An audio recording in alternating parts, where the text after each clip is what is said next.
Welcome to Masters of Self University podcast, your highest source of sacred truths and universal wisdom. Hello, beautiful souls. I'm Rachel Fiori, mystic, spiritual teacher, psychic healer, and founder of Masters of Self University. Join our journey of soul transformation as we deep dive into this latest episode.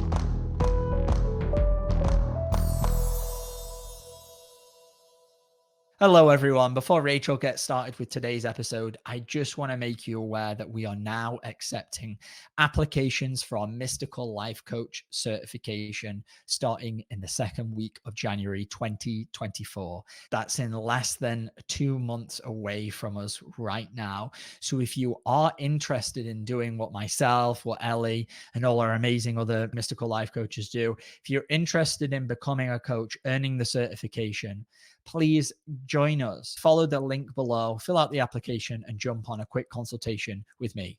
I'll see you in another episode. Thanks.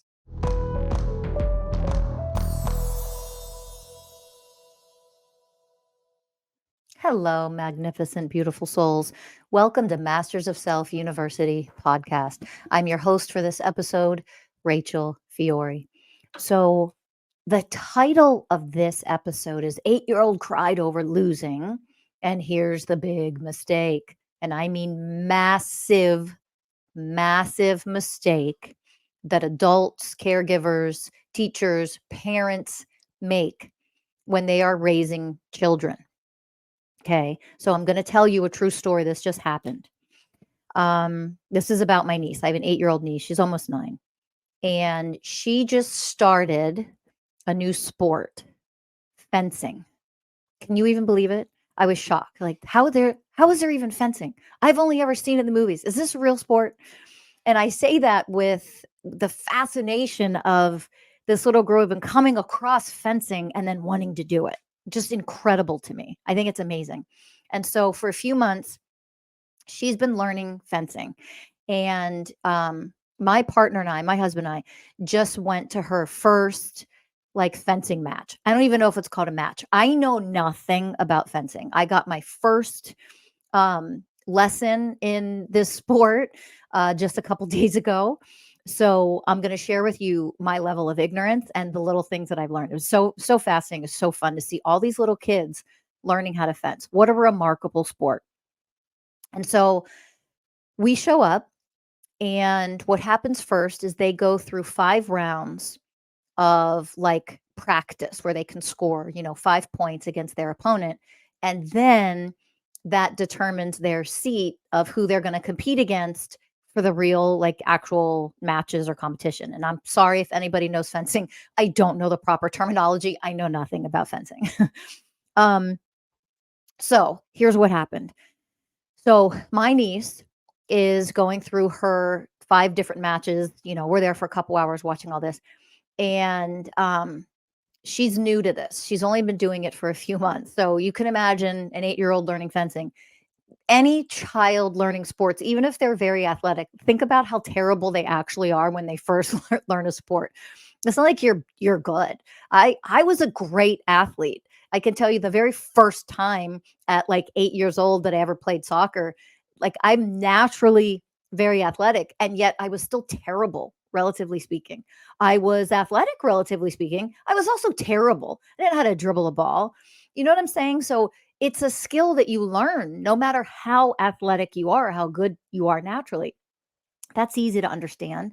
It's also easy to understand because of that when you're new to something, you're not going to be that great at it, even if you're good at it, relatively speaking, for somebody who's new. Well, she's new at this. And, every time she went up against an opponent, she lost. Okay. Now, she scored a point, I think, at least 2, if not 3 different out of her 5 initial, matches. And one of them, she actually scored 4 points. She had never scored 4 points before. It was the most she's ever done. So she did the best she's ever done so far in being new to the sport, learning the sport. By her 5th and final sorry, again, I don't know the best terminology, the accurate terminology, but they did 5 matches to determine their seat for the actual competition. I hope that makes sense. And in that first 5, she lost all 5. And by the 5th one, she was having fun, great group of kids. They're all really supportive, cheering for each other. Parents were wonderful and supportive. But the 5th one that she lost, she came off and cried. She started crying.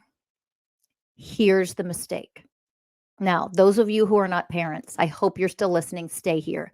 Please don't go anywhere, because you have to understand how your programming from your childhood gets put in place. This is really critical. This is how you are programmed when you don't have enlightened parents at a high level of consciousness teaching you and guiding you through your childhood. This is 100% how programs are created.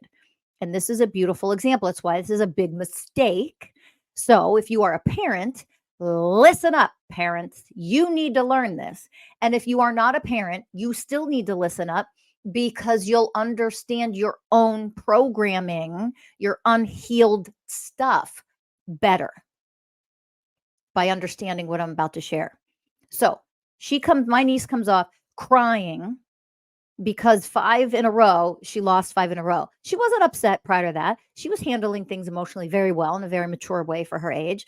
And then the 5th one got to her and she just started crying because she lost all of them. Okay. So she comes off, she starts crying, and all the adults around her made the biggest mistake that most adults and parents and caregivers and family members make. They started to try to make her feel better. Don't fucking do that ever again. Ugh. You're going to understand why it's a huge fucking mistake in a minute. Stop trying to make your kid fucking feel better. It's the worst thing you can do. Here's why. So let's understand. I'm going to break it down. They tried to distract her. Oh, but you did good. No, but you're brand new at this. I'm not new at this. No, I'm not. In an 8-year-old's mind, she's been doing this for several months. That's like dog years. It's like 15 years for her that she's been doing this, even though it's been like 3 months, maybe, right? You cannot convince somebody who is feeling a negative or sad emotion. You can't convince them to not feel it. You're the crazy, delusional one, not them. This is an example of unconsciousness, a lack of consciousness on the adult's part. By the way, let me be very clear before I continue. This is never a judgment. I am never coming from a place of judgment. There's no criticism here. There's no judgment. There's lessons to be learned, because this is how we fuck our kids up. And this is how we're in our 30s, our 40s, our 50s, and older. And we have inner child wounds that are fucking unhealed. And we get triggered and activated in our relationships, romantic and otherwise, as adults, in our inner child, our wounded inner child, because we didn't have conscious adults raising us. Do you understand that? Okay. So she's crying, and the adults around her immediately, no, but you did good. No, but you're new at this. Oh, don't worry about it. Come on, aren't you having fun? Stuff like that. And I saw that start to do that, and I said, Kendall, come here. Come here. I'm sitting on the ground with my big beast of a service dog, Benson. Benson, of course, was with me. So we're sitting on the ground. Benson's laying on the ground. I'm like, Kendall, come here. And I call her over, and she sits down next to myself and Benson. And I immediately validated her emotion. Poor thing was crying. She was sad, for Christ's sake. Listen to me, everybody on this fucking planet. Our emotions are not wrong. They're not bad. We are humans who are here to feel a wide range of emotion, and it is okay, whatever emotion we are feeling in the moment. This little girl was sad. She lost 5 out of 5 matches. Holy shit, of course she's fucking sad. I'd probably be sad too if I lost 5 out of 5 fucking matches. You're not going to be jumping for joy because you lost 5 in a row. Getting trapped in the sadness is what we don't want to do. But I'll get there later. One step at a time. One of the ways we don't get trapped in emotion, left unhealed forever, triggering this later in life in our marriage and romantic relationships and friendships, and you're going to understand that better in a few minutes, is by validating the emotion. The emotion isn't goddamn wrong. It is okay that I feel sad. I'm human. Sadness got activated within me. This experience, I lost 5 out of 5, got activated inside of me. I feel sad. It is okay to feel sad. Now, where we teach a child to become powerful in their divinity is to alchemize their sadness. So, the very first step is to validate the emotion, no matter what the goddamn emotion is. She's sad, she's crying. I asked her to come here, come sit here. She sat down next to myself and Benson. And the first thing I said to her was, "It's okay to feel sad about this." And she just looked at me and her eyes got big. I was the first one to validate her emotion, make her emotions real and okay and not wrong. Her resistance to, remember what one of the adults said was, "You're brand new at this." No, I'm not. I am not. Because in her little mind, see how mental programs, we cannot intellectualize. You don't rationalize. You don't convince somebody to not feel what they're feeling. And that is the big mistake that we make as humans and especially as parents. Stop trying to convince someone to not be sad, because literally what we're doing, we are teaching them that feeling sad is wrong or bad. And it isn't. It's fine. It's okay. It's actually healthy. So I immediately validated that I saw what was going on. So I removed her from that and I had her sit next to me and I just said, "It's okay that you feel sad. Losing 5 of them. Oh, that's sad, huh? Yeah." But her eyes got big when I first validated her emotion. I'm like, "That's okay to feel sad about that. You're allowed to feel sad, and it's okay to cry about that." And the most amazing thing energetically, complete energetic transformation and shift with the simple validation, authentic validation of her emotion. No agenda. I'm not trying to convince her to be anything other than what she is right now. Do you understand this? I'm accepting all of her for how she's showing up, what she is in this moment. That right there is offering divinity. It's divinity seeing the divinity in you, the divinity embracing what you are, all of you, no matter what that is, right here, right now. You're sad. It's okay to be sad. I'm right here with you in your sadness. Energetically, that is what you are offering. That is an example of the way of connection, one of the universal ways of oneness, the way of compassion, another universal way of oneness, the way of unconditional love, the way of harmlessness and gentleness. What's harmlessness and gentleness in all of this? As the universal ways of oneness, that I'm not making your emotion wrong or bad. I'm not teaching you to ignore, to suppress. I'm not dismissing your emotion of sadness. I am powerful enough in my divinity as harmlessness and gentleness, as unconditional love, as compassion. I am powerful enough as the way of connection to embrace you and all of your sadness. That has no effect on my energy. I am approaching your sadness with the divinity that I am. This is an energetic vibrational frequency that you become when you become the ways of oneness. This is then what you naturally, in the way of wisdom, know what to do, how to do, what to say, when, why, how to show up for somebody in a moment that they need someone to be divine for them, to teach them and role model for them what it is to be divine. Something as simple as, "I'm sad because I lost." It's okay to be sad because you lost. And boom, there was an energetic shift. And once the energetic shift, the crying immediately stopped. Her whole body relaxed. And she even looked at Benson. She was sitting right in front of Benson. Benson's a 115-pound Cane Corso. He's massive. His head is like bigger than hers. And she just leaned kind of towards his face and just put her little hands on his big mastiff mushy face and pet him, and she was starting to smile. I didn't have to convince her to be happy and smile. I didn't teach her by mistake, unknowingly, with a lack of consciousness, to suppress and ignore her emotions. It's not okay to be sad because I'm trying to trick you into being happy instead. Why do we do that? If I'm not powerful to handle your sadness and your emotion, I selfishly make it about me without realizing it. This is what a lack of consciousness means, which means I'm going to try to trick you and distract you and to make you happy and feel better because it makes me feel better. I'm the insecure one around sadness when I do that. I'm the emotional fragile one. I have the low emotional IQ when I do that to another being and to a child. Do you understand that? Rewind that back and listen to that again.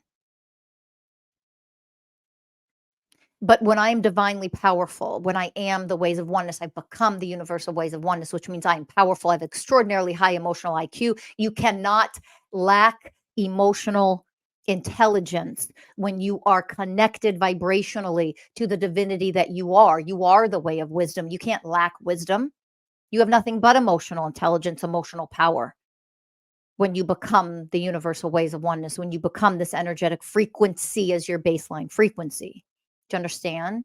And that is what you automatically offer to another human being, especially when they need to feel and see the power of divinity so that they can remember the power of the divinity that they have within themselves. Once she felt better, she energetically shifted. I then said, "Hey, I have a question." She's like, "Yeah." "Did you score points today?" Because she's been in practice where she hasn't scored like anything. "Yeah." I go, "Oh, is that something to be excited about?" She's like, "Yeah." I go, "Okay, I have another question. Did you score 4 points?" Because there's 4 out of 5. "Did you score 4 points in one of them?" And she just had a big smile. She says, "Yeah." I go, "Huh. Is that the most you've ever scored?" She got even happier, bigger smile. She was like, "Yeah." I go, "Oh my God. Do you realize what that means? You did the best you've ever done today." And she got very excited and very happy. I go, "Oh, this means you're getting better. You're making progress. Are you getting better at this?" "Yeah." "Then we should celebrate. We should celebrate that you're getting better." Now, I want to point something out for those of you who might have a hard time understanding this. Okay, so stay with me. You really need to understand this in order to not do this to your children, to your nieces and nephews, to your students in your classroom, whatever. Okay, convincing her, "Well, you did the best you've ever done today," did not come out of my mouth until after her emotions were validated. She shifted herself, and then I offered her the way of truth. "You scored points today. That's fantastic. You scored the most points you've ever scored." "Even more fantastic. Are you getting better?" Yes, it was guiding her into self realization. I asked her questions so she could think for herself the real answers, the truth, the way of truth. I didn't convince her and say, "Well, you did the best you've ever done today." That energy is not a divine open energy. It is a forceful closed energy. And when you learn to deal with subtle energies, that is the only place. Energy never lies. You're coming from a level of truth that is an enlightened level of truth. That is very challenging for the intellectual mind to comprehend and understand, which is why everything that we teach at Masters of Self University, all of our coaching programs that we offer, teach you from day one how to start to read energy and understand energy, and how, when you interpret subtle energies, you are functioning, beginning to elevate on an enlightened level, meaning at a level of truth where you can't lie. Energy never lies.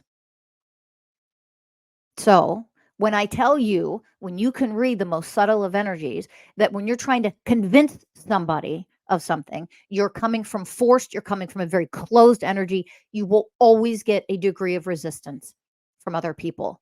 So when you try to just convince your kids to feel better, be, whatever, get out of their mood, it's coming from control, the energy of control, the energy of force.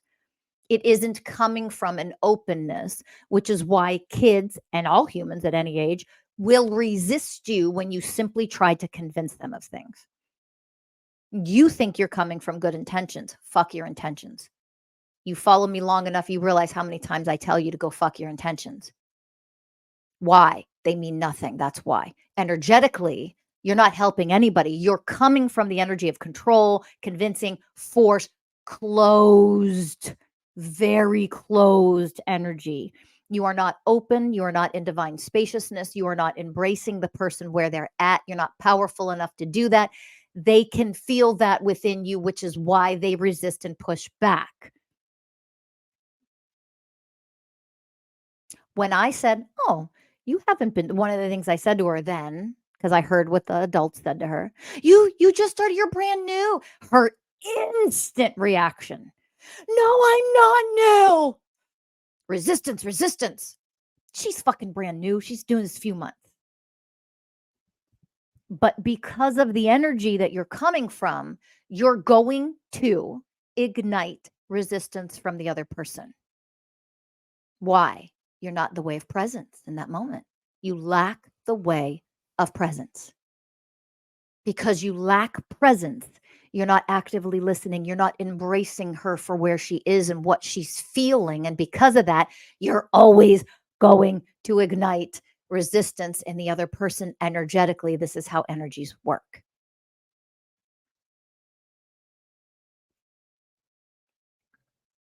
But I am the way of presence. I am the way of connection.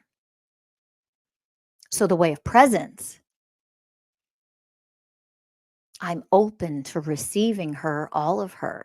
I am the way of connection. I'm connected to my divinity first and foremost, which means I am open and inviting her to connect to my divinity because that energetically is a reminder of her own divinity. In a simple 5-minute interaction, this is how much is going on energetically. Now, when we force a child to suppress, I digress. Let me finish this point first.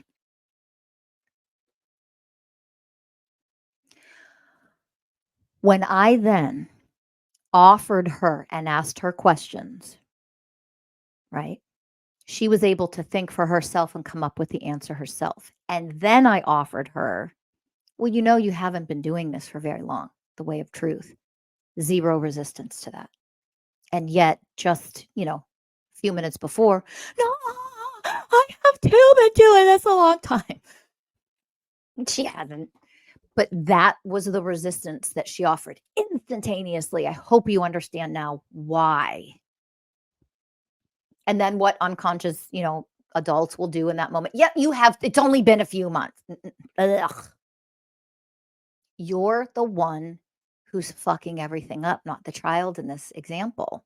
If that's your reaction, that's your response to it, right? So understand something. I laid out specifically in detail what I did, and I'm teaching you why it's so critical with the energy I'm coming from. I'm coming from the vibrational frequency of presence and the ways of oneness, right?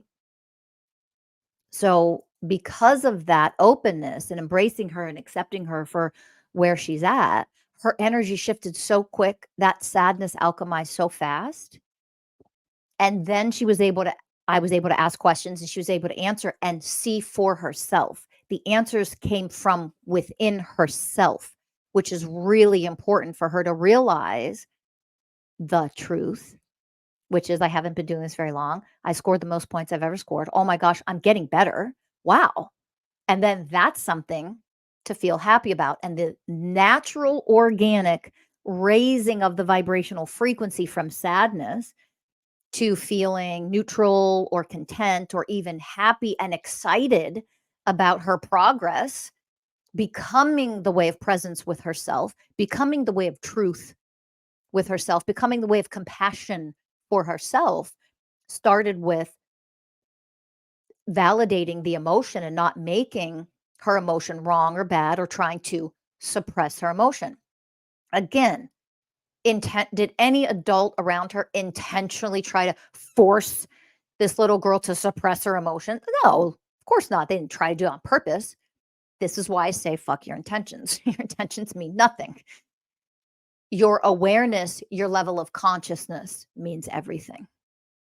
The quality of your level of consciousness, the quality of who you are as a person, how enlightened are you is what means everything. Okay. Enlightened beings would know in that moment, would be able to see the truth of all things, see where she's at vibrationally, where her frequencies are dropping to and why, and exactly what she needs in that moment, which is a role model to show her, validate your emotion. It's okay to be sad. You want to feel sad right now? Go ahead, cry. Feel sad. There's nothing wrong with that. It's okay to be sad because you lost 5 in a row. Make sense? But I did not, here's another mistake. I did not coddle her. She is a divine, eternal, powerful being. She doesn't need to be coddled. Oh, cry. It's okay. Cry. That's the other mistake. Separation consciousness means we come from dualistic programming, right? So the other very common mistake parents make, other than what I've just described for the last 25 minutes, is cry. It's okay. Oh, it's okay. And you'll coddle and you'll hug her. Nothing wrong with hugging her. You can hug, you can hold her while validating her emotion. It's okay to be sad. I did not lower, oh my God, it's so sad. No, I was the frequencies of the universal ways of oneness. The way of presence says it all. She felt my divinity. I'm not shaken up. I didn't drop lower because she was sad and low. I embraced her with my divinity on an energetic level. Okay. You don't over coddle. That keeps a child weak and codependent on you for their happiness. She isn't dependent upon me. She shouldn't be dependent on any adult for her happiness. She should realize I'm sad and that's okay. I need to cry right now. And then I need to connect to my divinity, become the way of connection, become the way of compassion, harmlessness, and gentleness for myself. And when I can do that, I can elevate more into the way of truth and the way of presence, et cetera, et cetera. And I can see that I am getting better. I scored the highest points I've ever scored. And that is something to celebrate and be excited about. You see it? Coddling keeps them weak, pathetic, powerless. You disconnect them from their own divinity and you make them dependent upon you for them to feel better. Stop doing that to your children. She realized after she was sad and embraced her sadness, the sadness alchemized. There was nothing to be sad about again. Not in that moment. I mean, 10 minutes later, she lost her first match. She cried again. And that's okay. She got sad again. She actually scored, if I remember correctly, 5 points, I think, in her first actual competition match. And it was a 10-point match. And again, even though she lost that first, with her opponent, in that actual competition, what counted as competition, she actually beat her highest score and did the best that she's done, right? But lost 6 in a row, technically, And there it is with a child. This is how you teach them to connect to their divinity. She got sad, she cried. You just rinse and repeat. Oh, it's okay to be sad and cry. Cry. That's all right. She gets the crying out. And you teach her to connect to her power, the divine power that she has inside, to embrace her own sadness. You can't do that as an adult, as a teacher, as a family member, as a parent. You can't do that if you don't know how to do that for yourself. And that's the big mistake we make. That's where we fail as parents, as caregivers, whatever, to children. We don't do that for ourselves, which means we have no idea how to teach it to them in real time. No clue. So we make one of those two of the biggest mistakes. Most of what I've described in this episode, and then the other one that I just mentioned a few minutes ago, which is the over coddling. Giving the fucking participation ribbon for every goddamn child. Sorry, that's not divine. That's not powerful. You have to learn that in life, you're going to lose. You're going to fail. You're going to not do well sometimes. Other people are fucking better than you. That's fucking real. Hello, welcome to the way of truth. Stop teaching your children to be pathetic, weak, and powerless by if they simply exist, they get some sort of a fucking award for that. Nope, you're not getting an award. You lost 6 fucking matches. How do we teach our children to be superficial, seeking things outside of themselves? In that 5 minutes that I had with my niece, she connected to the internal reward. Oh my God, I'm getting better. I'm improving. I asked her, great. So, do you think you'll get even better if you work really hard at practice when you come to practice? And she just smiled and was like, yeah.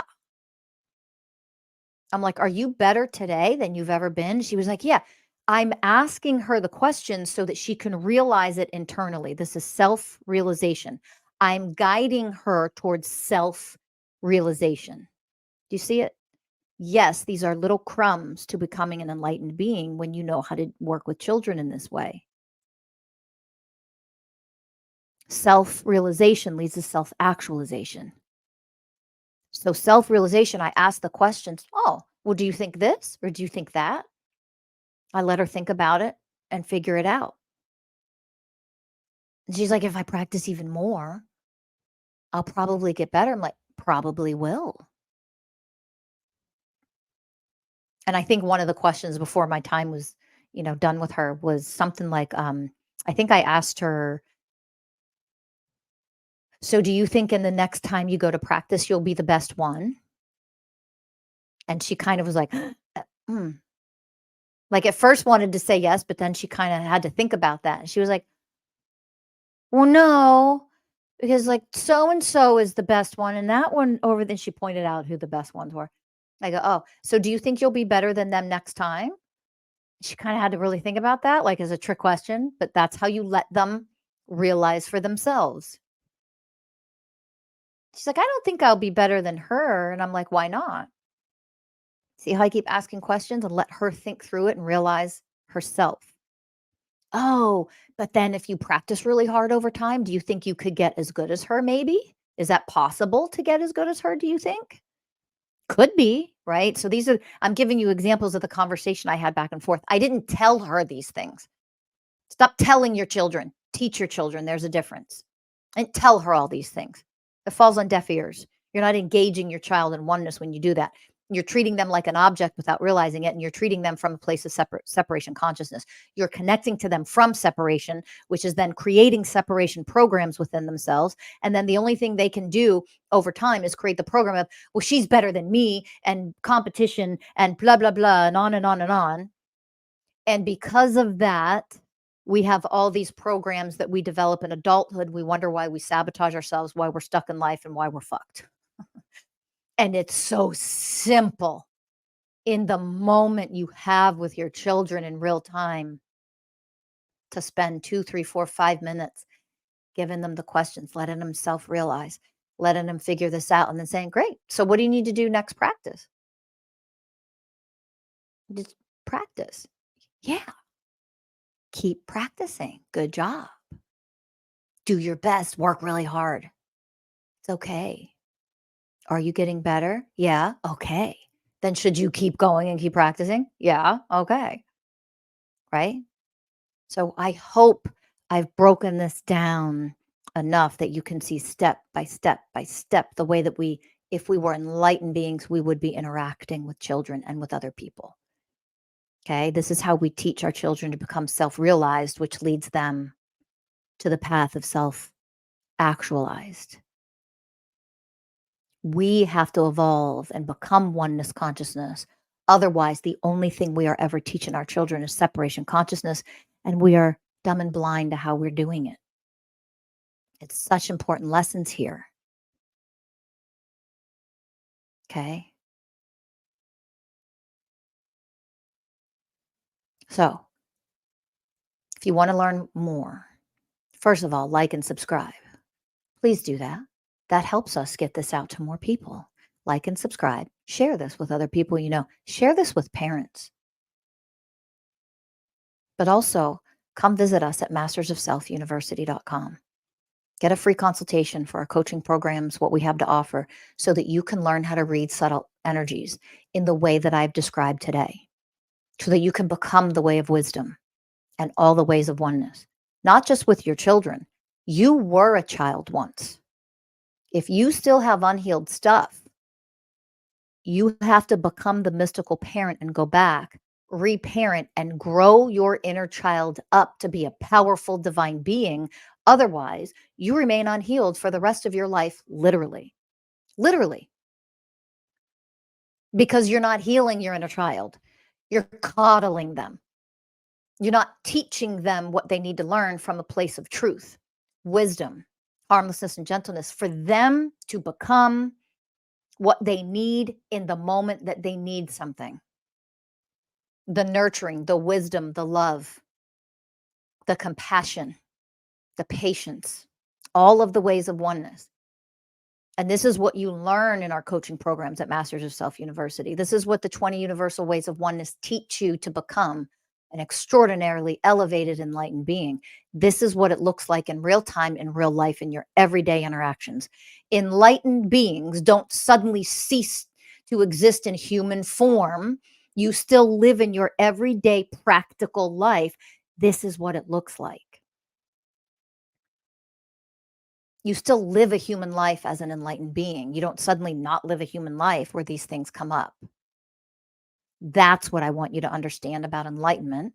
You want to become fully healed and whole, become the 20 Universal Ways of Oneness, and visit mastersofselfuniversity.com so you can learn how to become the ways. We are here for you to support you. I hope this episode helped you with your own inner child and with your own parenting if you are a parent. Thank you for listening. I will see you in the next episode. Bye for now, everybody.